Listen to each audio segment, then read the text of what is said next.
How do we go about changing someone's nature? Okay. First of all, as a kid, when I was about 15 or 16, I asked all those questions you're asking now. So I said to myself, how can you make a world of uniformity, bring all the nations together? The social customs, their concept of God is different. They may have 10 wives, you believe in one. How do you bring them together? And I said the most difficult 3 words in my life. I don't know. I really didn't know. I thought, how can I do that? So I said, don't try to design a global civilization until you understand what you're talking about.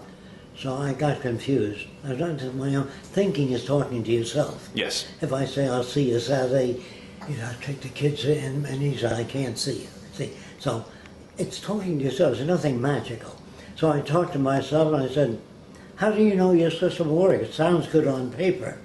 You sound like, as my own language, a utopian. So I got a book from the library years ago, and it was called 125 Utopias and Why They Failed. Yeah. To me, that was very important to read. And I read that book, and I came up with something slightly different. I felt that I had in my day a thing called a Victrola. You wind it up and the record would play. And I was thinking within those terms, and my age, like 94, I've seen so many changes that I couldn't accept the notion of utopia. If I designed a very good city, that's the best I know up to now. But I know that that new city would be a straitjacket to the kids of the future. Yes. They'll design their own cities. So if you made a statue of me in front of that city, you hold back the future. If you have a laptop, which I'm sure you may have, okay, a laptop is not the best that can be. It's the best we know of up to now. Yeah. 10 years from now, the laptop will be smaller, lighter, faster, everything.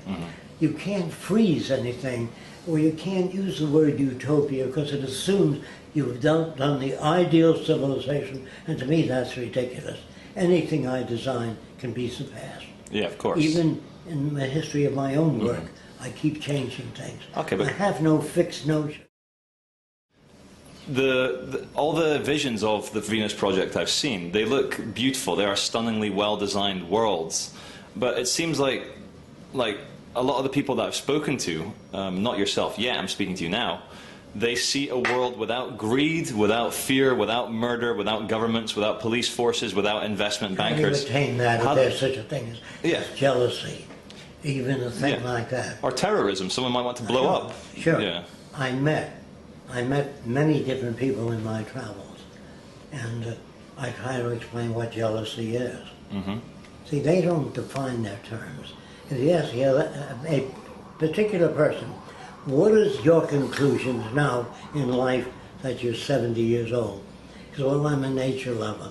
I believe in letting nature alone. I think nature is a wonderful thing. I say, you mean you like hurricanes, earthquakes, which kill thousands of people? That's nature too.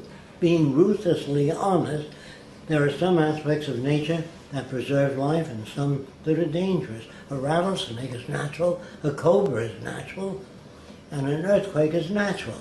And meteors falling on the earth is natural. So I'm not a nature acceptor. There's some aspects of nature I like, other aspects are detrimental to human beings. So I have, when I meet a person, say I'm a nature lover, I say, what do you mean by that? Another person says, I'm spiritual. I'm not sure what they mean. So I say, what do you mean by that? You mean you have no locks on your door?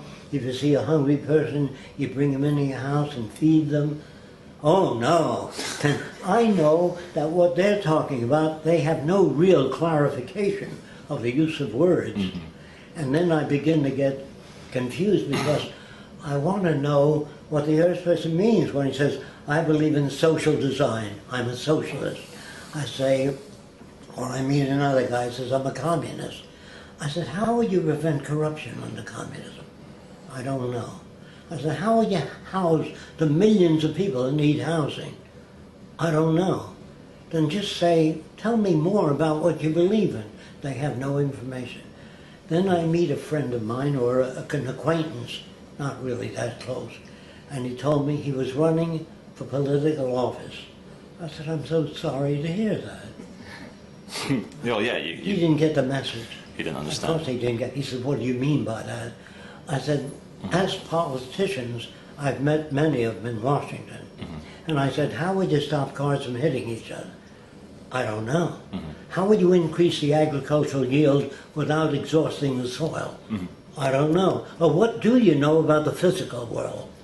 Well, I guess I'm not technical. I said, Okay. you understand that everything we have today, your cameras, your car, your airplanes, your communications are all technical. And if a politician is not a technician, I don't know what they can do. I really don't know what they understand. I said, when you fly in a commercial airliner today, you don't have to call the pilot and say you've been flying at an angle. Straighten up. He knows the business. The navigator knows how to get to where you're going. And it's all done by some branch of technology. So, is technology the answer? No. It has more answers than non-technology. Okay. Be good. Be kind. What do you mean by that? So to me it means that everyone should have access to a relevant education. All people all over the world need clean air, clean water, arable land, and a relevant education. Relevant means no advertising, no lawyers, no businessmen, no investment bankers, people that have the ability to make food grow, take care of physical injury.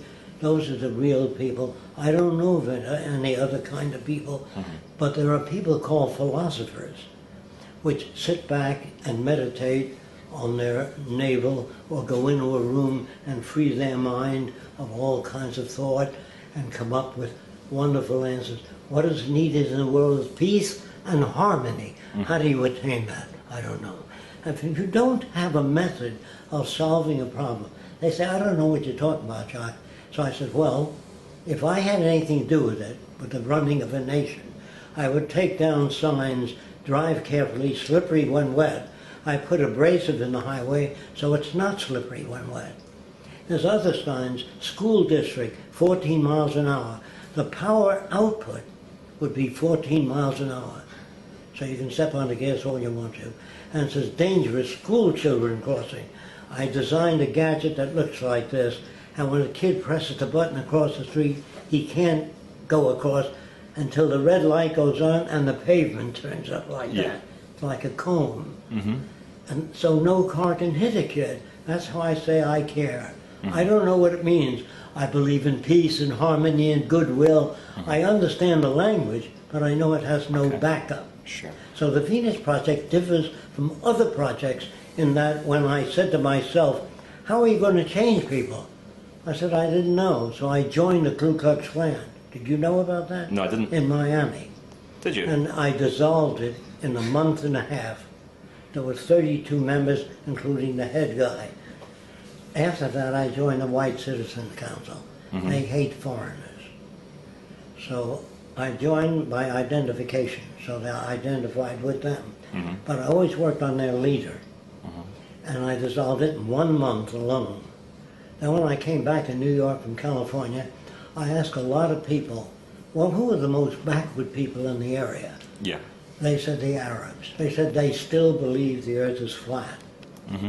So I said to them, I said to myself, I'm going to see if I can dissolve that group. But before I did, I found out who the leader was.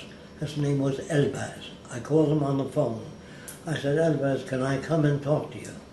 I know his dialect. He said, you are Arab? That's the way he spoke. I said, means yes in Arabic.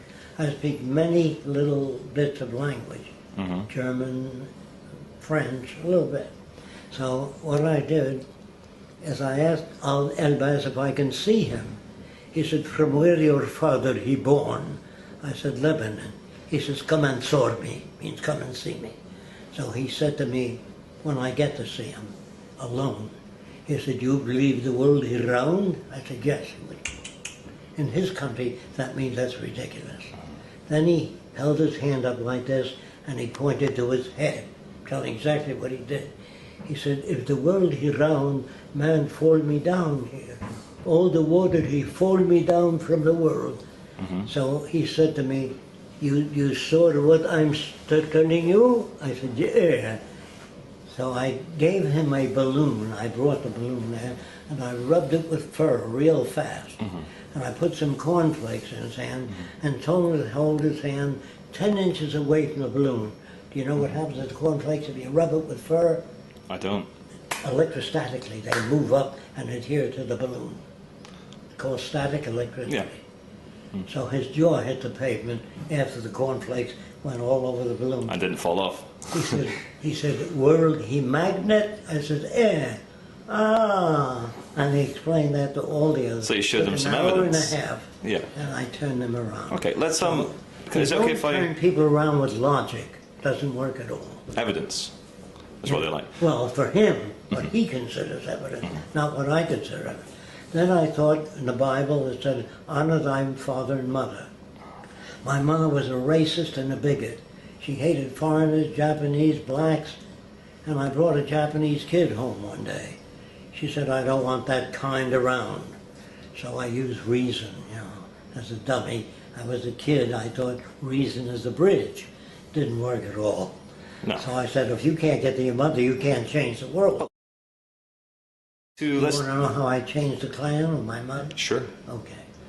I befriended a guy named Lou Merlin, who was head of the Klan in Miami, that group. And he had a war surplus store. You know what that is? If you don't understand. Yeah, Army-Navy store, yeah. Yeah. So I used to buy lenses. And he said, what do you do with the stuff you buy? I says, Lou, you're welcome to come to my lab and see what I do with it. And I did different optical devices. And he said, you're a smart guy. I said, what do you think of the Klan? I said, it's a great organization, but it doesn't go far enough. See, if you attack, it doesn't work. No. He said, what do you mean doesn't go far enough? I said, Lou, after he visited my lab, he respected me. And here's what he said, will you come on down to the Klan and talk to our boss about what you're doing? I said, Lou, they wouldn't listen to me, you know. He said, I didn't want to listen to you. You're a smart guy. I said, Lou, if you can do that, that'd be fine. So he said, I want you to listen to his here, Jacques. He knows what he's talking about. Because he was impressed by things I showed him. I can tell you what I showed him, too, later on, if you want to know. Anyway, he said to me, after I talked to his guys a little while, I tried to talk to them about animal training, because they're interested in dogs. They hunt a lot. So I showed them some films I did on a bunch of animals that I had trained that sit at a table, and I bring food there. It's real, and they eat it. Then I said, before I worked on animals, I worked on insects. I paint formic acid on a tin can, put an ant on, the ant would follow the formic acid. Forever. Never say, hey, well, I've been here before. He'd never walk off unless I painted the formic acid off the can. And then I know that most insects respond to sounds, chemicals, light. Then I worked on animals. My greatest difficulty was snakes. In conditioning snakes, I didn't even know how to start. This is when I was a kid. So what I did is I put a black and brown mice in with the snakes, and the snake would center its head and grab the mouse. You'd see the hind legs kicking. And I was wondering how he swallowed it.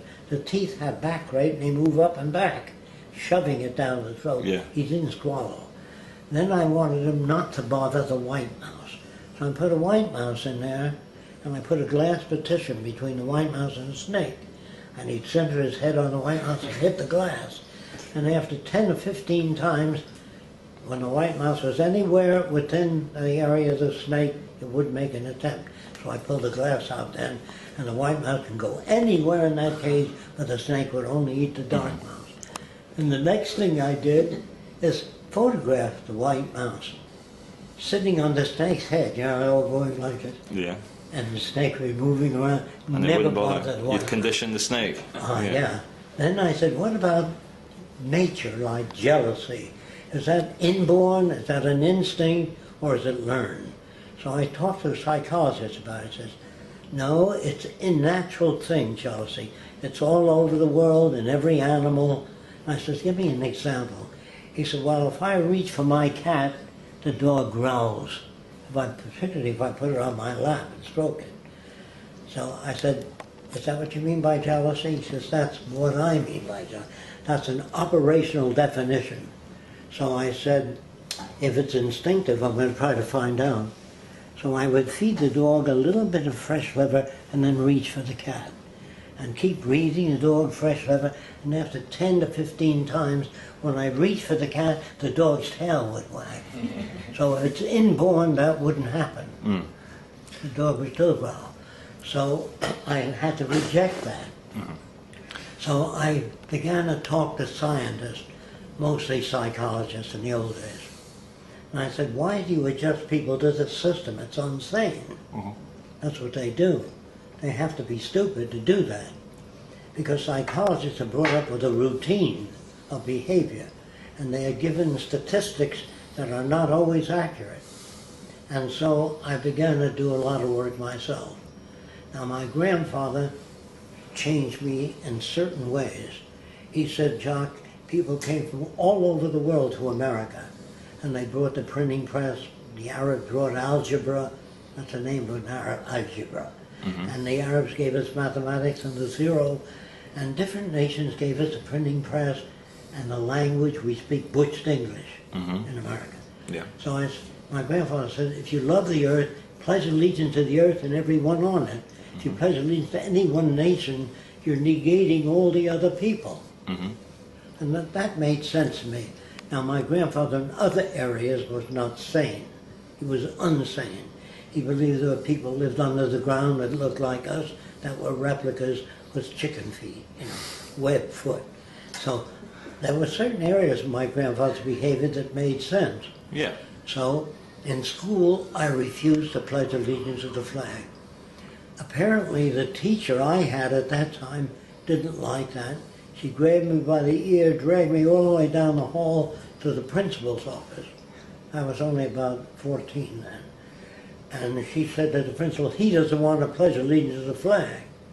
So the teacher looked at the principal, looked at the teacher and says, you're excused, you can go back now. And he put his arm on me. He says, why don't you want to pledge allegiance? Everybody does. I said, everybody once believed the earth was flat. It doesn't make it flat. So he said, what do you think of American history? I'm giving you the guts of what changed me. I said, well, everybody in the history book says the right thing and does the right thing and doesn't sound like real people. They make mistakes, they have errors in judgment, and they don't have any of that in the history book. Everybody looks right.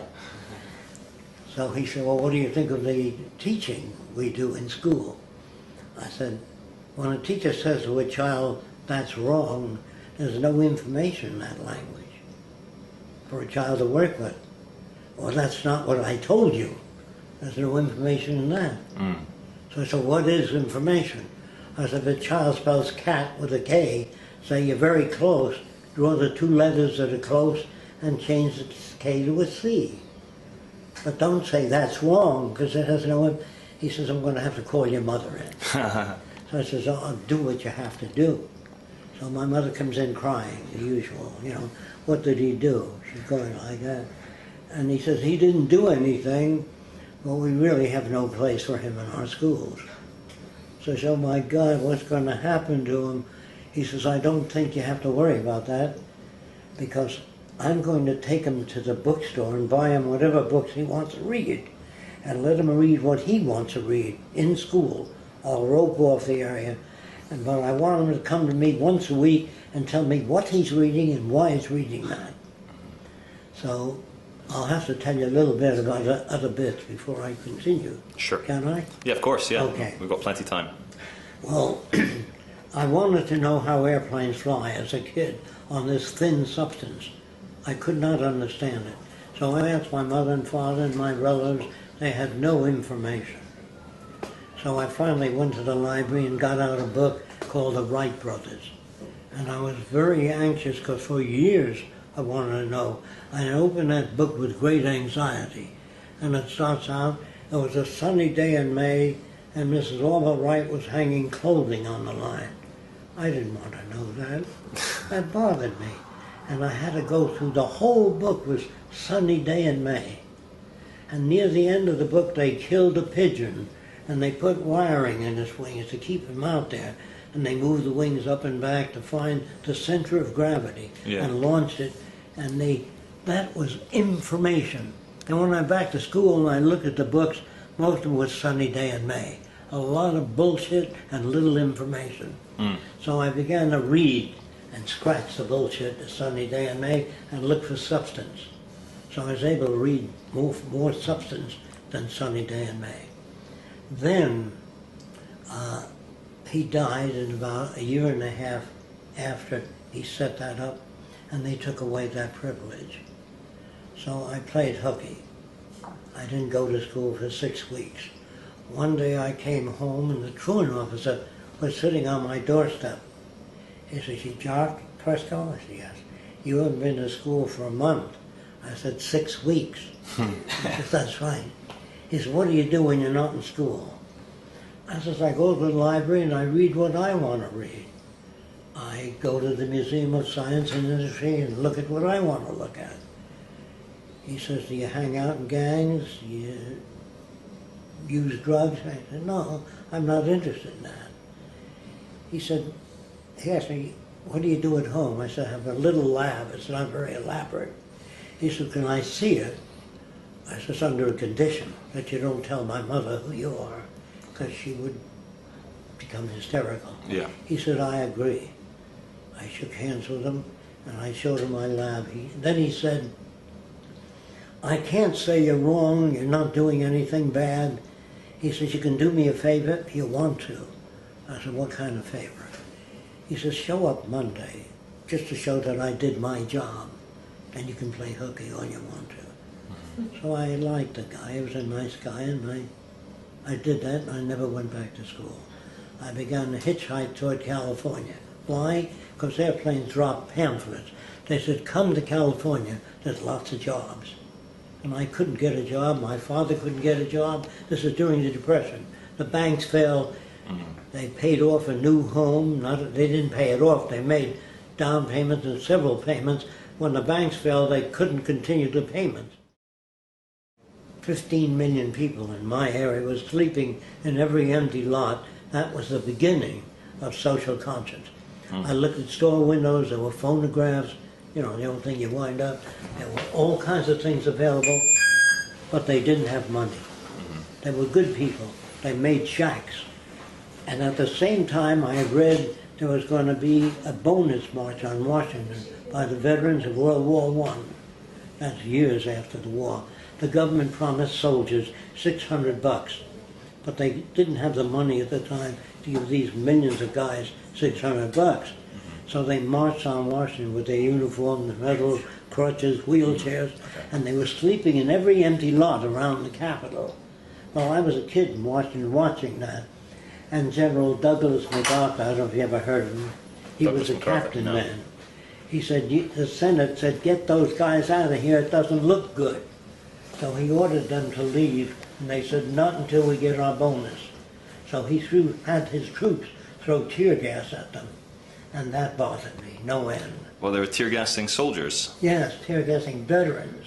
Yeah, because wanted their bonus that the government promised them. Yeah. And then I said to myself, this shit's got to go. It would look very bad to me. Yeah. Because there was stuff around. Farmers grew food, but people didn't have the money to buy it, so their crops were rotting away. And I noticed at that time it was a depression. Now, you'll have to take my word for it because you weren't around then. There were people up on soapboxes with an American flag and a Nazi flag, talking about the Nazi point of view. Yeah. There was socialists, communists, Mankind United, all kinds of people talking of new ideas. It was the Depression that stimulated that. Yeah. Where they lost confidence in their elected leaders. Kind of like we have now. Yeah. Yes, exactly. Yeah. Mm-hmm. So I was standing in front of a communist speaking, and he said, "Beat it, Sonny." Because I was just 16 or so. It was all adults. No kids weren't interested in that. But I was standing there, and he said, "I told you to beat it." I said, "I want to hear what you've got to say." He said, "Why?" "Because I don't believe what the Democrats say about the Republicans and what the Republicans say about the Democrats.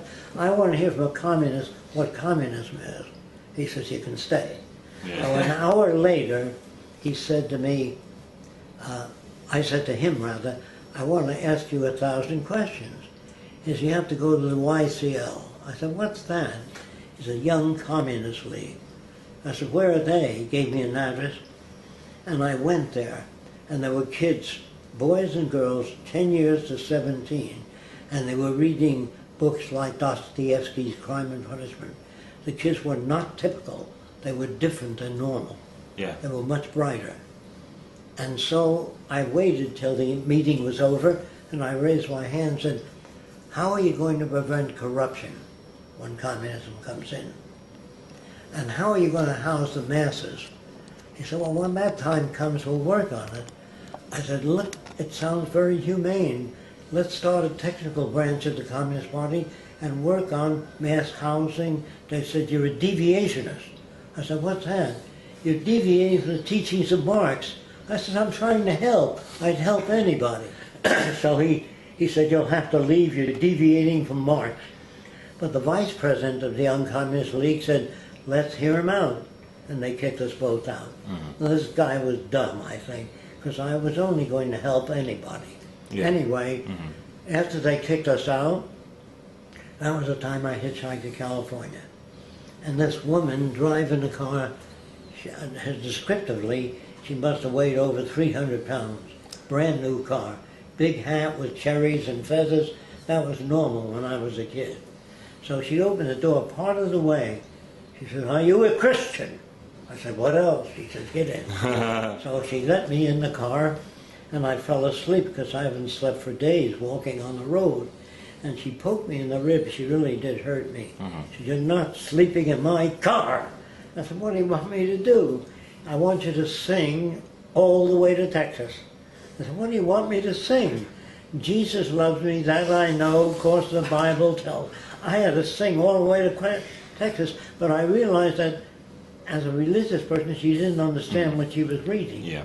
She didn't understand the Bible. Sure. When I got to California, I went to where the airplane said their jobs, and there were hundreds of people there. And the guy said, will you work for 8 cents an hour? Will you work for 7 cents an hour?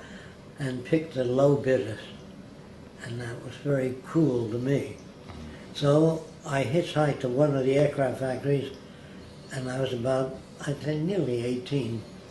And I said, I'd like a job. They said, are you a draftsman, an engineer? You understand aerodynamics?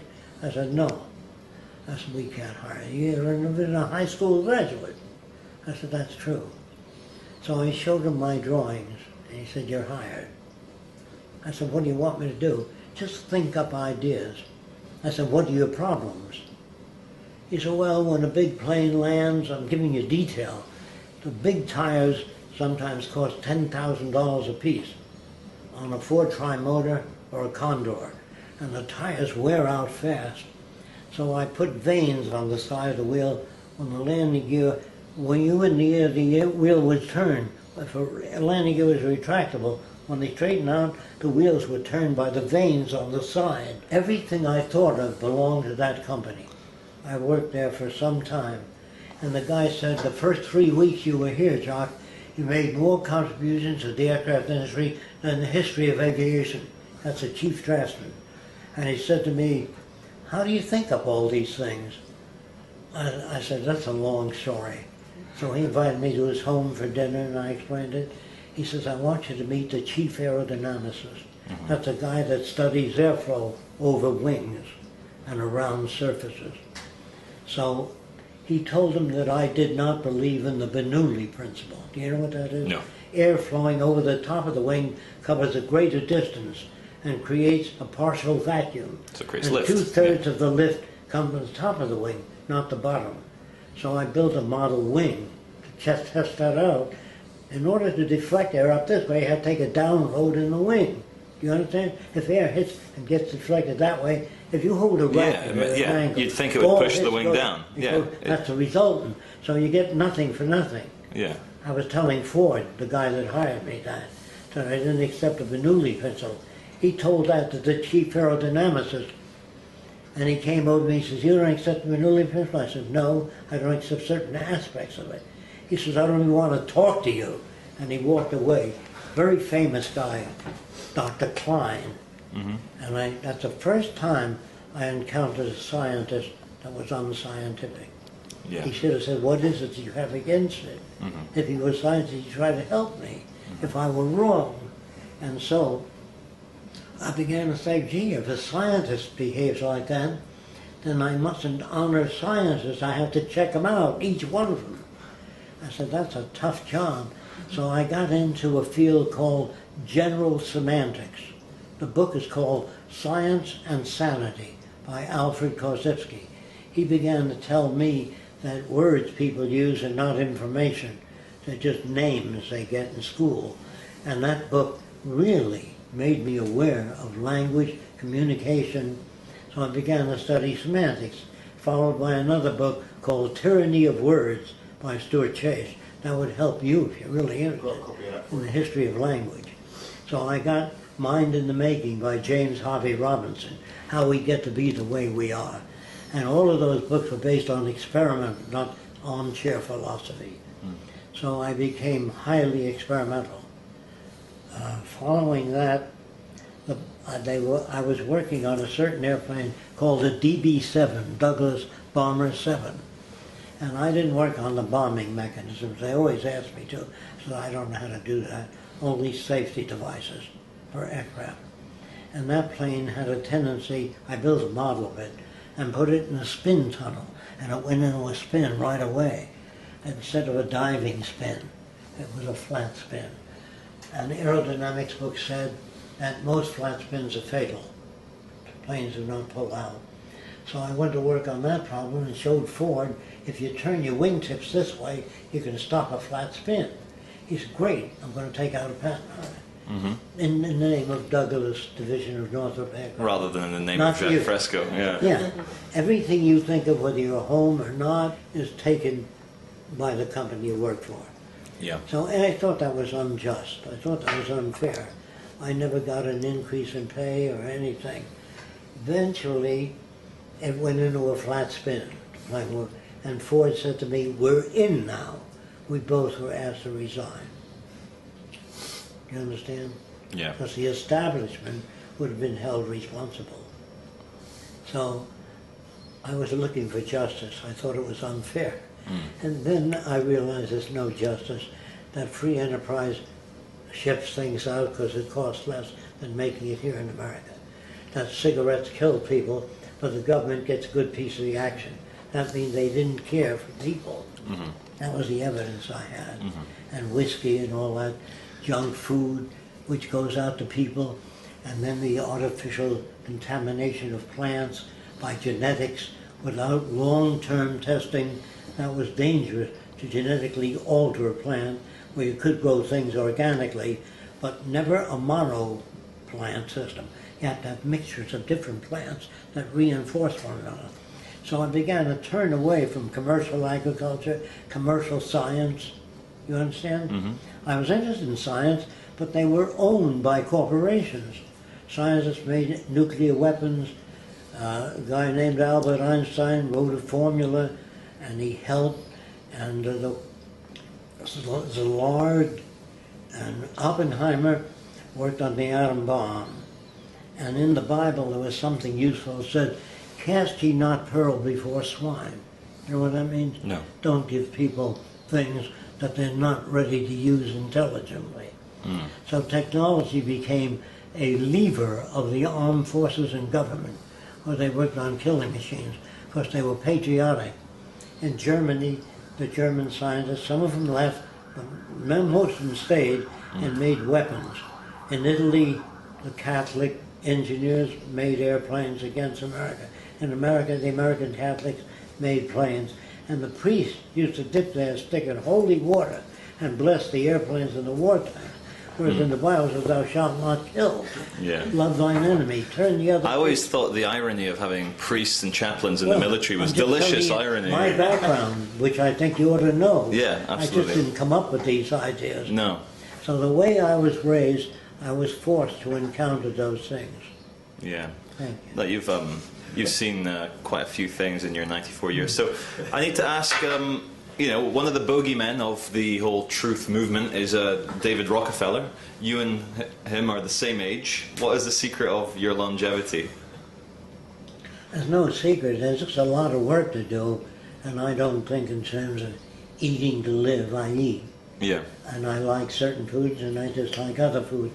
But I was an organic vegetarian for years, until I read a book by Chunder Bose, which I never heard of. Good name, Chunder. Sir Jagadish Chunder Bose.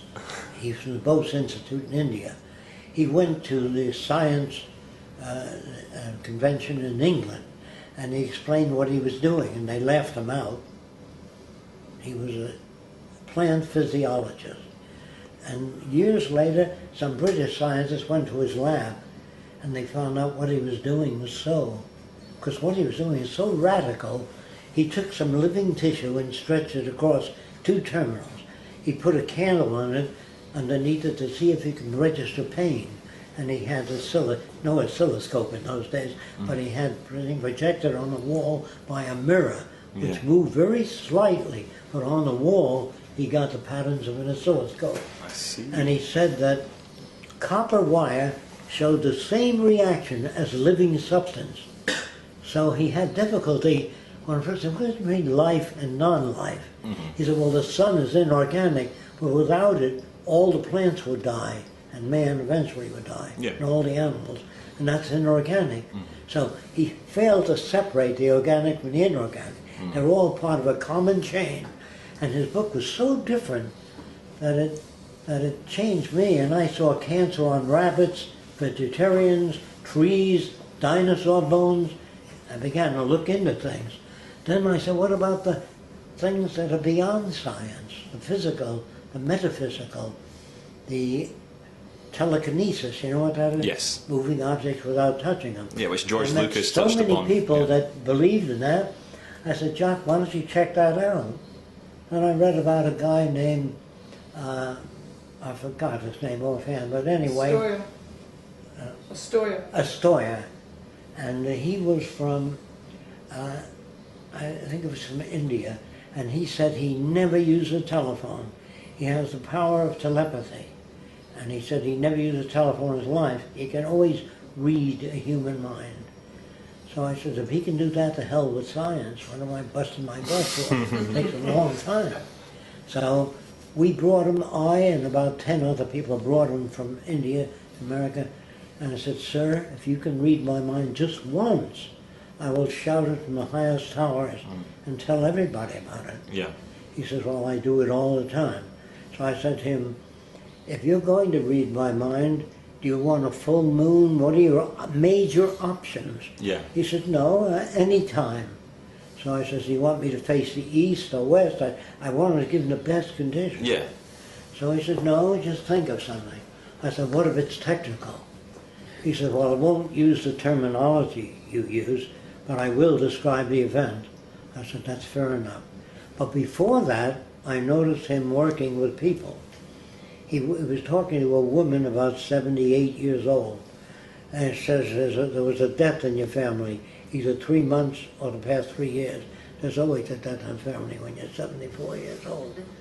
You know what I mean? Yes. So he seemed to me he was working with probability. You know what I mean? This Astoria guy who was working with that doesn't probability. mean that he can't do that. No, but they can't prove it. Yeah. Now, so let me tell you what I did. I pictured a little white mouse, due to my background, eating an elephant, not getting any larger, and walking out of the building. If there's telepathy, if he gave me that He figured that out. Yeah. I'm convinced. Yeah. But he didn't give me an answer. So I felt maybe that didn't work that time. Maybe he can really do that. So I then pictured a carpenter's saw made of metal. Can you picture that? With 2 legs. And it walks into the forest like this. And a tree looks at the saw, and the tree cuts the saw in half. That's outside of probability. You know what I mean? If he got that, there's telepathy. Yeah. He didn't get it. He didn't get anything I thought of. But he did when a young girl came on. There's only 6 questions or so. Why don't I have as many dates as my sister? You know, and he'd give a typical story, but he never did any real mind reading. No. He did work with probability. And when the girl leaned forward, he was on the right track. She leaned back, he changed the subject. Then I met another couple that said they do telepathy every day, and had them come over to my home. And I said, would you mind demonstrating it? The guy said, no. He said, I want you to go from your own books, bring out 6 or 7 or 10 movie actors or 10 presidents. And he says, don't even whisper the name, just point. And I point to James Fillmore. Mm-hmm. This was the first time I ever met the guy. I said, now you call this guy in England Mr. Throckmorton. You know this story? I called Mr. Throckmorton in England. He said, I see a president with 2 puffs of hair on the side, and his name is James Fillmore. And I pointed to a movie actor, I think it was Gary Grant, if you know who he is. Anyway, I pointed, now call this guy in New Jersey, Smithson. I called him. He says, I see a tall, skinny actor, an Englishman named Gary Grant, right away. That was the best I've seen up to then. Here's how it works. Before I went out to investigate that, I read everything I can on show business, mental telepathy. Hundreds of books at the library, and you can get them at Magician Society. So you're not qualified as an investigator unless you know something about the field first. Here's what I found out. He has a friend in England named Throckmorton. If you ask Mr. Smith, he's got a list. Smith means Gary Grant. Johnson means this actor. So the way he tells his president depends on the name you ask for. Do you understand that? Mm-hmm. Or not? Yes. By the way, I want to tell you, there was a friend of mine who was an engineer, and he said there's a Reverend May Taylor in California that has a church called the Church of the Living Dead. That's a name, I didn't name it. So she goes through the whole audience. Says, you had a son killed, what a real act of February the 8th. Right down to everybody in the audience. And so I went to that church because if that's true, then my system is limited. Mm-hmm. So I didn't sign the guest book. When you enter, you can sign the guest book. Now that's what they do with a lot of telepathists, soothsayers. When you sign the guest book, they say, have a seat, they go back, see if they got anything on you. You go to the Hall of Records in a small town. You had a brother killed in an automobile accident February the 4th, and they build a record from the Hall of Records. So when you come in, they say, when you sign the guest book, the minute you sign, they go back to see if they have information on you. Mm-hmm. So I just want to tell you why. So I didn't sign the guest book, and she went over everybody in the church and skipped over me. But that doesn't mean that she can't do that. So I asked 10 friends of mine to go to that church and sit separately, but don't sign the guest book. I want to check her out if she's real. And she skipped over those 10 people. So what conclusions can I draw? You understand? Mm-hmm. Reverend May Taylor made millions. Okay? Mm-hmm. And I didn't like what I saw. Now the guy that sent me there was sincere, but he didn't know how it was done. Then 2 priests came to my seminar. And they said to me, Jacques, the trouble with you is you want to work in the material world. There are things beyond the material world. So there was a woman in Palm Springs, California, that had the power, they said, of telekinesis, moving things without touching them. I was call her and ask her if I can come there. And the priest said yes, and they did call, and she said yes. I said, ask her if I can check it out while it's happening, because I really want to know if it's true. I don't come as a skeptic trying to disprove it. I wanted to know. Yeah. So she says, of course. I went to the Hall of Records before I went to her house. Her father was a magician. Mm-hmm. Her husband, rather. He died 10 years ago. Now, normal people will visit you for a while. But if your wife dies or you're alone, then they diminish the visits. Mm-hmm. That was statistical. Yeah. So I went to meet her. She was very pleasant, very polite, and she put this big vase on the table, and it started to move with the lights on and everything. No strings, anything. So I took a fountain pen I had, and I held it near the table, and I got a 60-cycle hum. I peeled the veneer off, and she had a bell buzzer upside down with 4 rubber shark mounts on it. The table was highly polished, slightly tilted. So I said, Father Dunn, Father Dempsey, come here and look. And she said to me, you son of a bitch, you get the hell out of here. I said, I'm not your enemy, but if you tell these kids that are here today that you have special powers, they don't work on problems. See, if you pray and hope that it rains, you have to dig an irrigation ditch if you have a drought to help the plants grow. So I said to her that I'm not your enemy. I understand why you're doing this. Very few people come to see you. You're lonely. And when you do this, you win approval and recognition. So she put her arms around me. We were friends again. Yeah. But I did not try to destroy her. And so I began to study as much metaphysics as I can. Levitation, auras. So far, I've never found anything.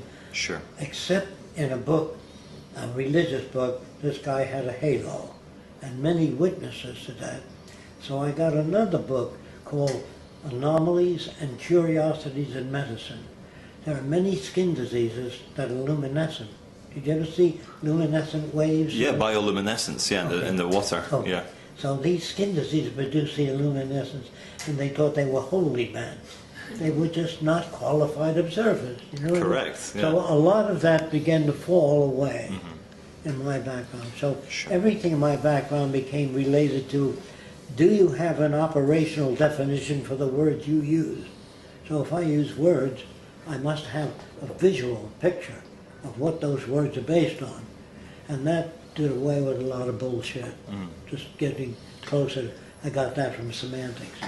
Then I met semanticists and asked them how they would change society. They didn't know. They had all the words worked out, but they had no operational definitions. That is, to make society better. Yeah. Then I got to meet Italian kids in America. The Italian kids spoke like this: hey, where you going, eh? Make me get a ride on your bike. Means, may I use your bike? And then I met Irish kids, and they say, there's a fine Irish lad, a good fellow, from Dublin, you know. And I noticed how their dialect reflected where they're coming from. And the Southerners, oh, get me a nigger and kick his ass, reflection, facial movements, everything. Then I noticed in France, they use their hands, vive la France, vive la Tour Eiffel, the Eiffel Tower, you know. And how they lips move, facial expression, exactly reflecting the culture they came from. But if they lived in Germany 10 years and came to America, they spoke with a German-American accent. Gott in Himmel means God in heaven. Yeah. And I noticed their facial expressions, language, and if they came from a certain area of Spain where the high people in the court, one of them lisped when they spoke. That all that Spanish had lisps in it. Yeah, they all came from that So that meme that came I began through. to understand the impact of environment. Yeah. That's what. How do you know there is no genuine people that can sense things people can't sense? So I would ask them. A person would come to me and says, I belong to a new group, well educated, higher consciousness. I said, what is that? Well, we're people that we have evolved far beyond the average person. So I said, are you a member? The guy says, yes. Are you a member of the higher consciousness? They said, yes. I said, where's your kidneys? I'm not sure. So I said, how fast is the blood moving in your vein and artery? Well, I don't know that. I said, what do you mean by higher consciousness? If I can't check it out, how do I know what higher consciousness means? I know what he thinks he means. Yeah. He doesn't. So anyway, I went to Trinidad because I read in a book that they can walk over red hot coals by state of mind. I said, boy, if a man can do that, you put meat on fire, it cooks. And if you can have a state of mind where you can walk over red hot coals, I want to know about it. I went to Trinidad because there was an Indian colony, and I read that they can walk over red hot coals. So I went there, and they do burn these coals until they have an ash, a white ash, 1.5 inches thick, and they don't walk over red hot coals. They move pretty fast over the ash. Over the powder So I ash, did yeah. that. I walked over, the same thing. Yeah. And another guy came to me with a long needle, a crocheting needle, pulled his skin together and ran it right through his face, too. He says, I don't feel pain. So I had a friend that was a doctor there. I said, this guy claims he can control his pulse rate, make it faster, slower, just by thinking. And the doctor said he's doing that. So I churched under his arm. He had a cork ball. By pressing on the cork ball, it weakened his pulse. So I said, here, Doc. He said, gee, I didn't see that. I said, I know that. Here's how it's done. Do you understand? Yeah. Before you try to investigate anything, read everything you can. Get information. Because it's information that is closer to reality. But let's come back to the Venus Project. First of all, why did you name it the Venus Project? Oh, because I used to call it socio-cyberneering. Socio-cyberneering. Yeah, which means the application of science and technology to the betterment of all the world's people and the restoration of the environment. Okay. As long as you had separate nations, you're going to have trouble. Okay. Why Venus? Because later on, we went looking for land to build an experimental center. And I found some land in Venus that was not sprayed with poisons, toxic on plants. Venus, Florida. Venus, Florida, yeah. Okay. Nobody could pronounce the word socio-cyberneering, and it was before cyber became well known and popular. So Yeah. we named it the Venus Project. Okay. We lived in Venus, Florida. How did you meet Peter Joseph? Well, Peter Joseph ran Zeitgeist film, and a lot of people wrote him. After the film, they said, okay, what you say is interesting and informative, but what do you do about it? How can you change things? He said he didn't know. Roxanne sent him a copy of the book I wrote called It's a World Without Money. The best that money can't buy. Yes, it's And about a he- world that doesn't use He money. found it extremely significant, and he came right out and started filming, and a year later, he put out Zeitgeist Addendum. And he says from now on, he's going to talk about the Venus Project. Because what he talked about was valid, but it didn't offer people any solutions. And all the Venus Project deals with is how to accomplish this, that, surgery, whatever. I designed thousands of surgical instruments, electronic and mechanical, safety devices for aircraft. Why do so many people on the internet worry that there's a connection between Aldous Huxley's Brave New World and the Venus Project? Because they never investigated the Venus Project. They think that it's machines that I want to use to run everything. That isn't true. Here's where they get that from. A pilot, when I was a kid, used to look out of an airplane and say, I'm about a mile high. Then some engineer invented Doppler radar. It goes down on the ground, back up, and tells you you're 5,400 feet, 20 inches off the ground. No human can do that. So I'd like to substitute that for aviators' decisions as to height. I don't want the machine to take over. I just know I'd rather use that. And in San Francisco, it gets so foggy you can't see 3 feet in front of you. So they found out with infrared cameras they can photograph the runway. So a pilot using infrared can see the runway if you use infrared cyberscope. And that, to me, became extensional. Now, you have to understand that word. Technology, to me, is extensions of human attributes. Without a microscope, you can't see the way things are. You can only see the way they are relative to your receptors. But with a microscope, first time I saw things under a microscope, what looked smooth looked like hills and valleys. So I said, what's it really like? And the guy blew it up again, and it looked like slivers. So I said, well, yeah, but what's it really like? He said, that's a stupid question. Depends on your receptors. With an electron microscope, you could see particles floating around each other, in which I thought I was looking for truth. And he says, man can't see truth. There are radio waves here that you can't see. Billions of bacteria on the table you can't see. So he said the search for truth is done by people that are sincere, that have very little technical knowledge. So my vocabulary began to change, and my attitude about a truth seeker In order to be a truth seeker, you'd have to know everything to know that which is true. So it became a ridiculous thing. And then I met a lot of people, read a lot of articles about a young lady that was about to get in an airplane. She was about 16. She said something came over, she doesn't know what, but she didn't get in that plane, and it took off nose down, and 150 people died, and she said, Jesus saved me. So she was going to speak at the Hollywood Presbyterian Church. This was 40 years ago. So I went there, and she was telling the congregation how Jesus saved her. All the feelings that came over her. And they all said, Amen, God bless you. So I walked right up to the pulpit. I was not a member of that church. I said, he didn't want you, he wanted 150 people. And that was just to show them, you know, the little girl, that she was self-centered. So that I waited outside the church to see if it affected anybody. And they shook my hand. They said, I'm so sorry, I used to think that way too. Which is good. I didn't want anybody. Like if 4 of your kids were killed in a car accident and one wasn't, the mother said, Jesus saved him. It's just where he was sitting in the car in relation to the impact, you know what I mean? Okay. So I began to think, why are there car accidents? Why can't we put a proximity device on a car? So if a guy wanted to run into you, he couldn't. Because the proximity device would turn on your brakes. Then about 9-10 months ago now, there was an experiment in information retention. And computers at that time could retain 1,000 trillion bits of information per second.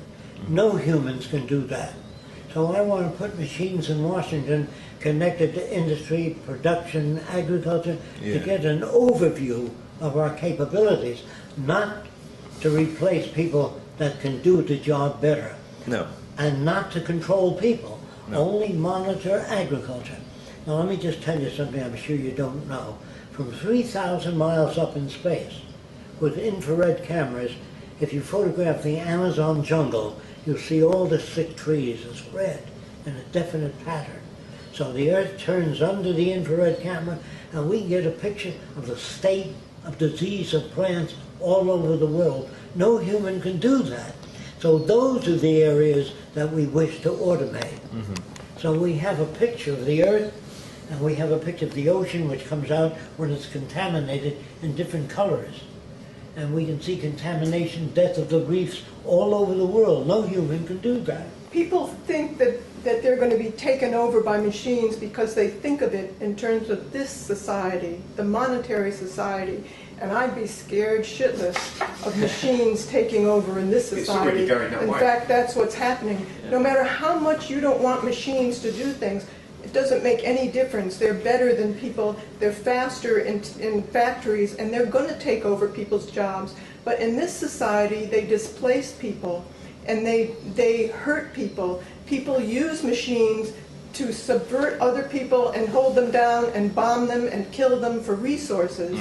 So it's not the machines we should be wary of, it's the abuse and misuse of machines. And as long as we live within the monetary system, it's going to be more fascistic, the machines will be more hurtful. That's why that's why Jacques came up with a resource-based economy, because they wouldn't be used that way. They couldn't be used that way if you understood what the resource-based economy would be.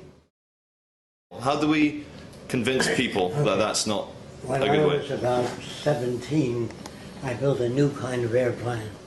I better even tell you how I did it. I dropped a piece of balsa wood and rotated it to the Earth accidentally.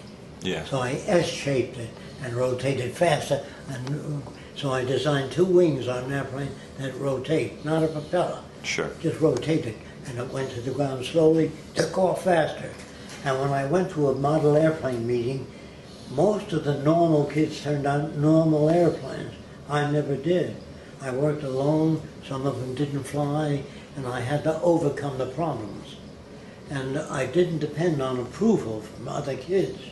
I depended on, I think I can solve this problem or that problem, and I learned to do that alone. But if I joined with other kids, they walked over and said, what the hell's that supposed to be? You know, they didn't say, that's an interesting type of aircraft, does it work? You know, they Yeah. didn't do that. And they appeared to be abnormal to me, but made that way by associating with normal kids. Yeah. Then I began to disassociate with normal kids and began to read and experiment. But I was reinforced for it because when the principal roped off the back of the class and he let me read what I wanted to read, I was beaten up by normal kids.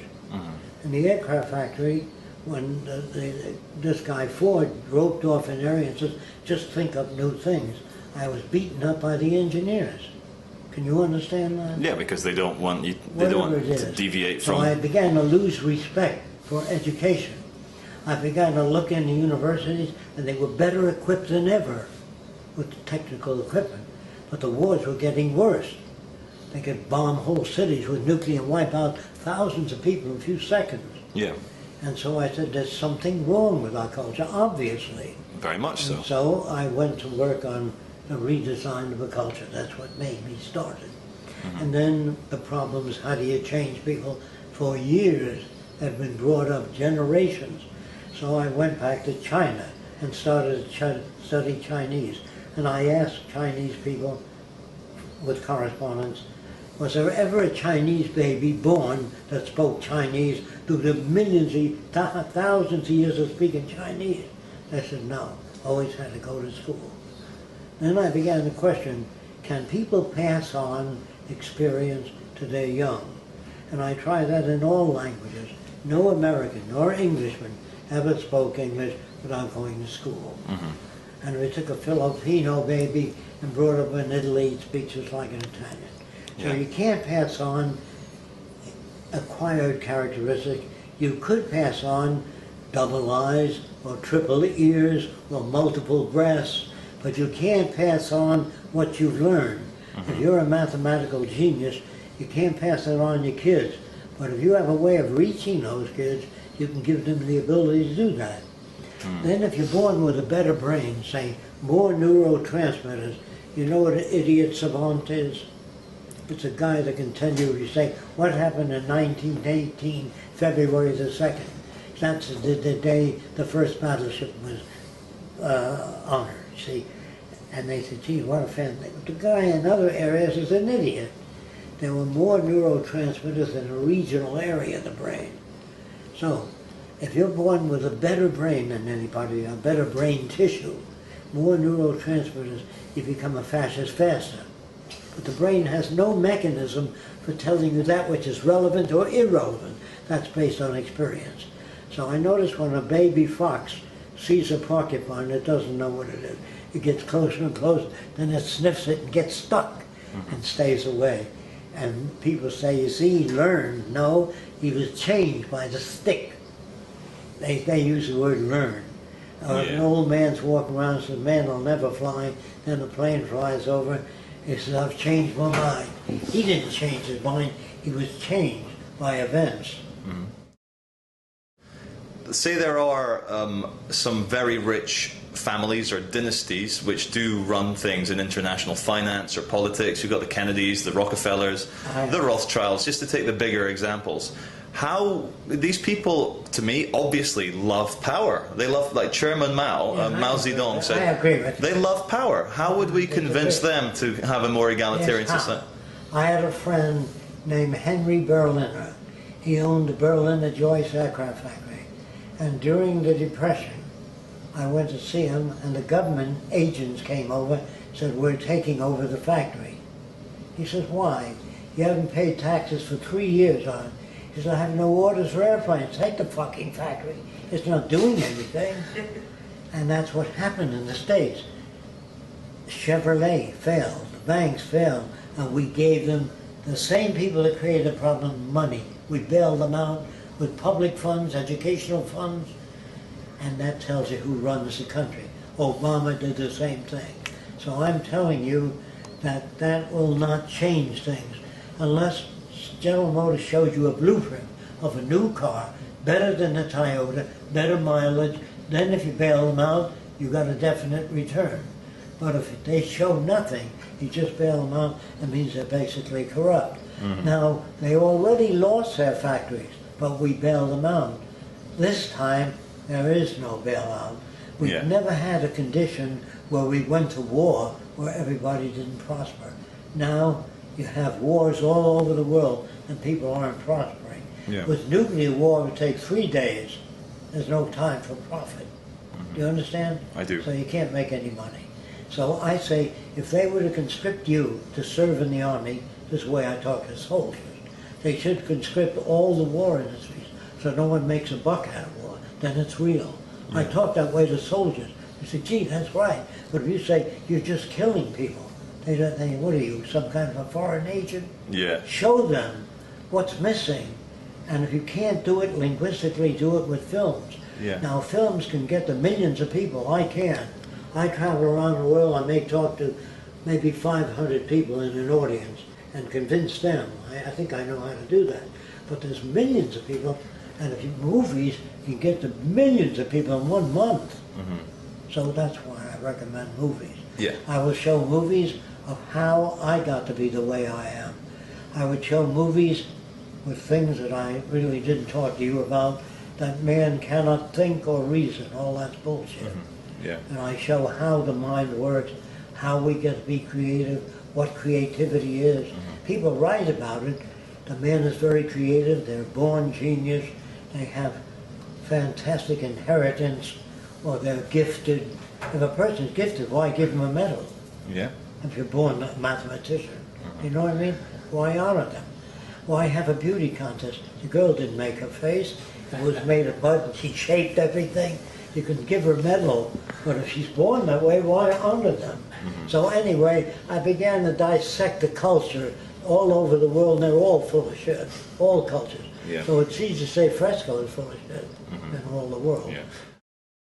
Why do people on the internet associate Venus Project with the elite depopulation agenda? Well, first of all, one world, according to General Motors, is their one world. According to the Federal Reserve and banking system, their idea of one world is with them in control. Yeah.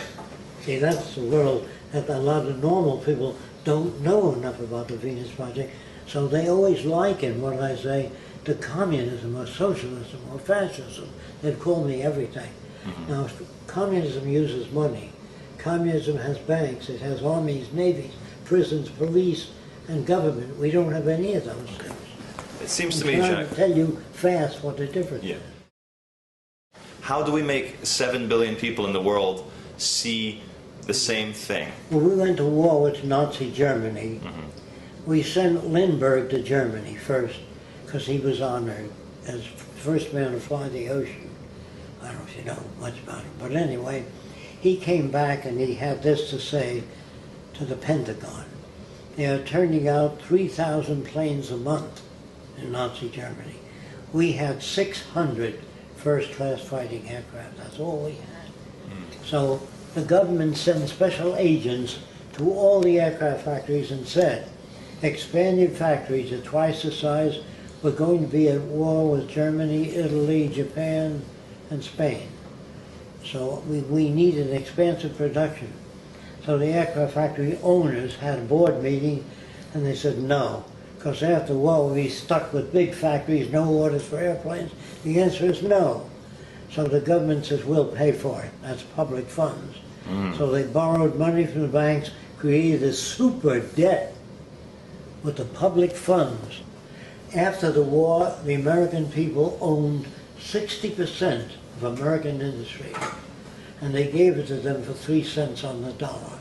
Gave it back to industry. Public doesn't know that. It's not in our school books. Yeah. As long as they don't know, what are you, some kind of foreign agent? They got mad at me.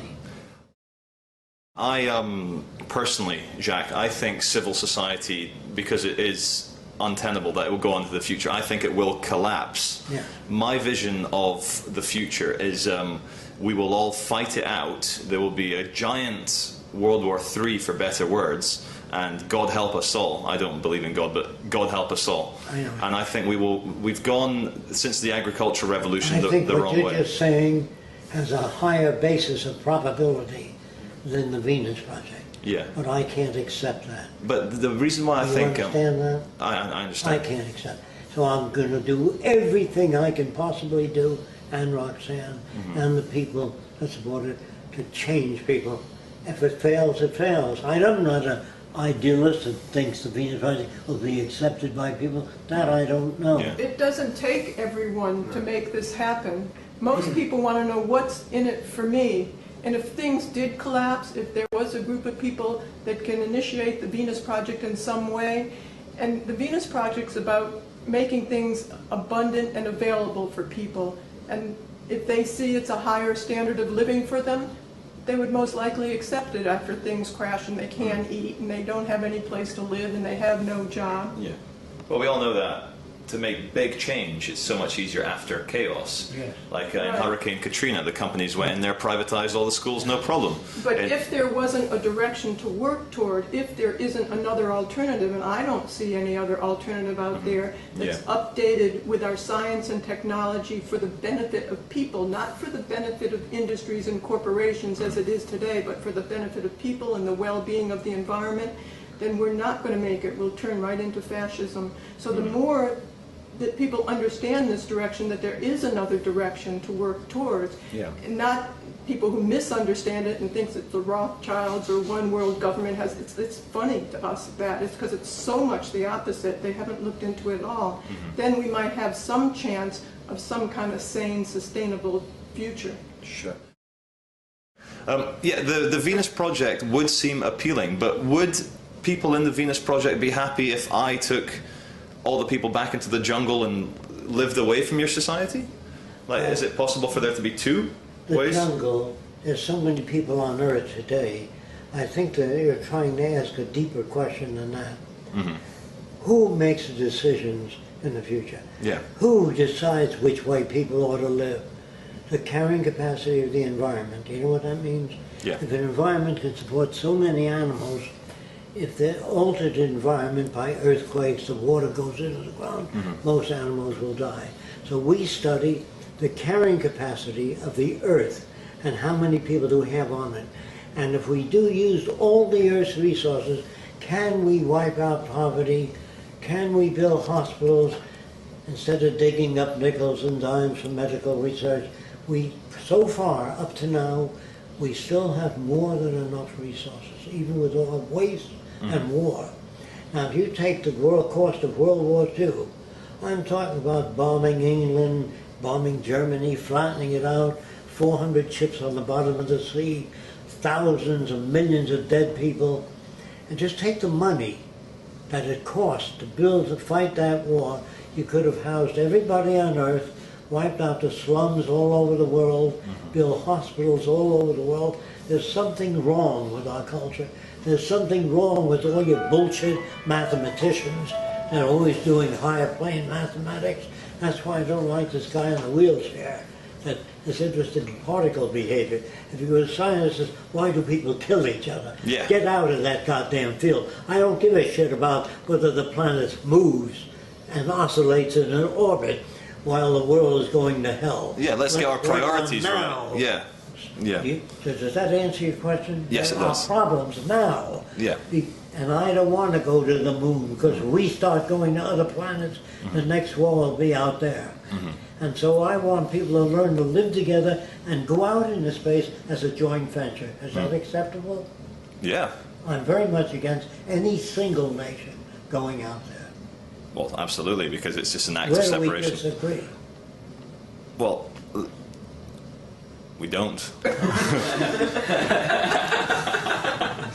Thing, Jacques, if the 3.5 billion Indian and Chinese want an American lifestyle, this planet will last maybe another 20 years. So we all know that the system maybe even needs to collapse. I think you know more than they do. If you can impart that information, some people know this much, some know that much, so they don't all really know, and they think that somehow our government looks after us. They have false beliefs, or God won't let it happen. Yeah. Jesus will come down first. You know what I mean? Yeah. So they have misinformation, and that divides us. So it's my job, when I talk to priests and ministers, I turn them around. I've changed many different ministers to agnostics, not atheists. but I've changed them so that they no longer believe that Jesus is going to come down in the clouds. Yeah. And I tell them that those are little stories, and if you ever watch me talk to a group of people, I approach them differently. Knowing a little bit about their background, I change the tone. I don't talk to people to win approval. I talk to them by delivering what I know to be relatively so. And that I know that I myself, in 2 years, will be changed. If I live that long, I'll change things. I think you will live to 2012. I have no fixed notion of what the world ought to be. Yeah. It's a constantly, see, these are called, the word for this type of society is called established. The society I talk about is called emergent. It's never established. It's always undergoing change. To where, I don't know, because the next 40 years, there'll be so many new inventions, I can't extrapolate. I can only to a limited extent. The Venus Project isn't perfect. It's just a hell of a lot better, and it's a start, working, bringing the world together. I'd rather attempt that than go down in flames with society. Why do so many people use the word cult when talking about the Venus Project or Because the they've never Zeitgeist? read the book. If they read the book, Yeah. and they say, your society has insufficiencies, I say, like what? Well, your beams aren't thick enough to hold up the building. Give me information. And they say, well, you want to stop cars from hitting it. How would you? I know how to do that. I know how to put up houses automatically. I designed one of the earliest prefabricated houses. It was exhibited at Warner Brothers Studios. They charged, I think it was $3 a piece for people just to look at it. And that money went to the Heart Fund. You can look it up. Everything new was ridiculed and laughed at in the beginning. When the Wright brothers were developing the plane, the scientists of the time... Established, yeah. Right, well, all of them were saying that man can't fly, but the Wright brothers never read those books, so they went right ahead and built the flying machine. Yeah. So we don't listen to what people say when they call it names and it can't happen, because if you listen to that, there'd be nothing new. Do you think, Jacques, the power of love could ever overcome the love of power? Well, that's a quote I've heard many times. First of all, the word love doesn't mean the same thing as different people. So I always ask them, what do you mean by love? I'm going to tell you what that love will crash and a new word will come in. It's called extensionality. If you meet a person with 6 arms, you might say, what the hell's that? He says, I can pet a dog, eat soup, scratch my back, and shake hands with my brother-in-law. But people don't do that. They go, I know something I'd like to do with my spare hand. Whilst all that. But... Okay. So the point is, when people use the word love, they use it in the context of the civilization and experience that they had. Yeah.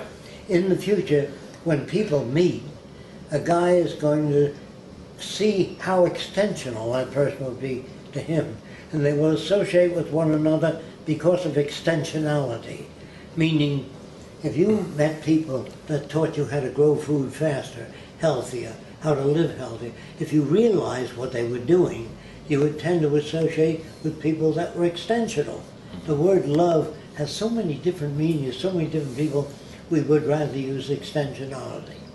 So when I told the aircraft industry you can break a flat spin by turning your wingtips into the wind, when I told them you can get airplane tires to turn, they loved it, but the tire companies didn't like it. Of course Can you not. understand that? Yeah, because it affected their sales. You need less tires. So you gotta, that's why you have to concern yourself with many different aspects of the social system. Yes. I think my personal role is to bring about chaos out of the order. Do you have anything to say about that? If for someone like me, I want You don't have to worry about it. It's going to happen. Yeah, I agree. It's happening now all over the world. Okay, let's get more close and personal now, Jacques. We've got 15 minutes left on the battery. Do you have any religious or spiritual or esoteric or occult beliefs? If I know what you mean by those words, I'll use the term extensionality. Okay, if yeah. You're extension. Like transhumanism, is that, am I understanding it correctly? Yes, I'm interested in that. Okay. I believe that humans 500 years now be very different than we are. So different that we won't make the history books of the future. We're so low grade and primitive. Yeah. Many people would argue that we used to be. I don't like what I'm saying, but Yeah. that's the way it seemed. You asked me. Why do you not like what you're saying? Well, because I wish they would have been reasonable enough to make the transition without all the suffering. Yeah. They're not. So I hope this film puts many people, makes them calmer about you guys, because I agree, the world is fucked. Yeah. Yeah, it's fucked. And the Venus Project offers something which we could do after it collapses, because I think, are we both in agreement, Jacque? It needs to Well, collapse. people get mad and they say, why do you wait for the collapse? Why don't you do it now? It's impossible to I do it can't. now. Yeah. But Yeah. we're working takes- on it. We're not just sitting around and waiting for the collapse. What's No. important now is to educate people as to a positive Before the alternative, a workable Yeah. alternative. And it takes a lot of education because it is quite different in every Okay. area. Sure. I asked you about any religious, spiritual beliefs. You said extensionality? And you know what I mean by that? Yeah, yeah. The microscope is an extensional device. When I first met Einstein, I said, do you believe in truth? He said, what do you mean by truth? I said, well, this is smooth, I said. And he put it under a microscope. So this is Einstein, you and meant? it looked like that, yes. And I said, gee, is that what it really looks like? He said, no, he blew it up more. It looked like slivers. So he said, if you lock your frame, naked eye vision, this is smooth. Yeah. But to an insect, this is rough. To a germ, it's mountainous. So I said, what's it really like? He says, that's a stupid question. We can't see what things are really like, only what they are to our receptors. Yeah. I said, I didn't understand you. He said, well, the dog can hear 30,000 cycles in sound. The best humans can do is 22 cycles, 1,000 cycles per second. Yeah. He said, sharks can detect 1 ounce of blood at 5 miles in the sea away. No human can do that. He says, so when you say humans are the highest evolved forms, you are projecting, Jacques. He said, there are many different animals. A chicken hawk can see a dime from the top of the Empire State. A human being is a 3-foot ball. So when you say we're the highest forms, talk about what area. So when you talk about love, say, do you love your mother? In what area? I didn't like my mother's racial views, her prejudice, her bigotries, but she was nice to me. Yeah. She was concerned. So when you say I'm in love with that person, that's never true. You like certain aspects about them. And once you learn that it's a fluctuating thing, you don't become confused. You understand. Yeah. So Because what I I'm asked. talking about is extensionality in the reference that I use it. Okay? What is consciousness to you, Jacque? Well, people believe it's a degree of awareness. That animals don't say, I'm alive, I'm living on Earth. How interesting. And if you show a cannibal a wristwatch, open the back, he'll say, look at those fantastic gears. He doesn't even have the association. Doesn't care. So when he looks at a watch, he grins. Yeah. That's all he does. He says, nice. And he'll wear it around his neck. Yeah. Never use it as a timepiece. So people, depending on their background, do not see the world you see as you see it because lack of extensionality in their education. They're educated to serve the institutions they're brought up in. They're not educated to what you call think and reason, go beyond that. We try to do that with every human being. And where we fail, we'll try to solve that problem. If I can't get to a person, I say, I don't know how to get to them. I don't say they're dumb. So I don't know how to reach them, which makes me work harder. Okay? Do you think ultimately everything will be okay for the human species? I don't know. No. How do I know that? No. We may kill each other. Well, we've been doing And it we for may hundreds even of build thousands. this beautiful world and the media smash it. I don't know. Who the hell knows? I saved a kid from drowning once. And somebody said, it's a wonderful thing you did. And I said, that I don't know. Unless I see a picture of that kid's life thereafter. If it became Adolf Hitler, I'd say I did a lousy thing. I don't know. How would I know? Jacque, do you think there is one infinite consciousness and we're experiencing it subjectively? Not at all. No? What would be, like, when we look at the the kind of... history of mankind, you can see that it never existed. Well, okay.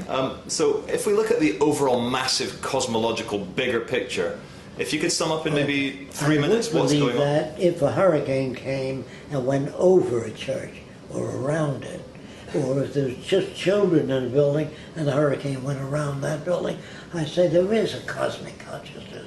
But hurricanes don't seem to respect anybody. And a tidal wave drowns thousands of people. Yeah. And an earthquake has buildings collapse on Jews, Swedes, Catholics. It doesn't No, but seem that to explains give a shit. the... Okay, what makes a serial killer? Okay. The guy's name was Albert Fish. They believe he ate 40 children. And the public wanted to tear him to pieces or burn him alive. They were very bitter at him. A psychiatrist named Albert, not Albert Fish, but Wortham. His name was Wortham. He said, don't kill him. I want to try to find out what made him that way so we can avoid those conditions in the future. I like that guy. And he is what he found. When Albert Fish was 8 years old, he was touching his private parts. His mother was an old-time Baptist, good person, came in and said, you are going to burn in hell touching that part of your body. That is satanic. And you will burn eternally. She scared the shit out of the kid. And the mother said at 2 in the morning he was screaming. And she went into the bedroom, he stuck needles in his genitals because he didn't want to go to hell. Can you understand that? I do understand.